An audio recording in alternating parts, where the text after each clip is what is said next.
ဂိုင်းချင်အောင်ခေါင်းလေးလေးကိုပြောပြပေးပါမယ်ပထမဆုံးချင်အောင်ရဲ့ဒေါင်းတစ်ခုကိုသူ့ရဲ့ဆန့်ကျင်ဘက်ကနော်ဒေါင်းတစ်ခုစီကိုထိုးပြီးတော့ပို့လိုက်ပါအဲ့လိုဆိုရင်အပြားလေးဖြစ်သွားပါလိမ့်မယ်အပြားလေးနှစ်ချက်ဖြစ်သွားလိမ့်မယ်နော်အဲ့ဒီအပြားလေးနှစ်ချက်ဖြစ်သွားရင်အဲ့နှစ်ချက်ကိုကတ်လိုက်ရင်တရိကန်လေးတစ်ခုဖြစ်လာပါလိမ့်မယ်ဒေါင်း3000ရှိမယ်နော်ဒီမှာအဝိုင်းလေးတွေ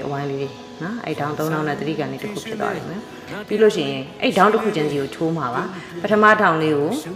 ချိုးလိုက်လို့ရှိရင်သူကအလိုက်တင်လေးလိမ်ပြီးတော့ကတ်သွားလိမ့်မယ်နော်အဲ့ဒါဆိုလို့ရှိရင်အဲ့ဒီအသေးလေးသုံးပုံတစ်ပုံအပိုင်းလေးကိုသူနဲ့တင့်တော်တဲ့ဘက်သူလိုက်ရောညီတွေသူသွားတဲ့ဘက်ကလေးကိုကတ်ပေးလိုက်ပါ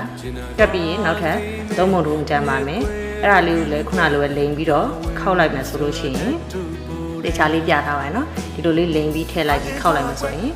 နော်မှန်မိတ်ကပ်ဘူးကွန်လေးလိုမျိုးကုန်းကွန်လေးလိုမျိုးအဲ့လိုလေးဖြစ်သွားလိမ့်မယ်နော်ဒါဆိုရင်ဒီမှာကတ်လိုက်ပြီဆိုရင်ခြေထောက်လေးရပါအဲ့လိုအပြားလေးဖြစ်သွားပါပြီသူကဒီတိုင်းထားလို့ရှိရင်ကြတော့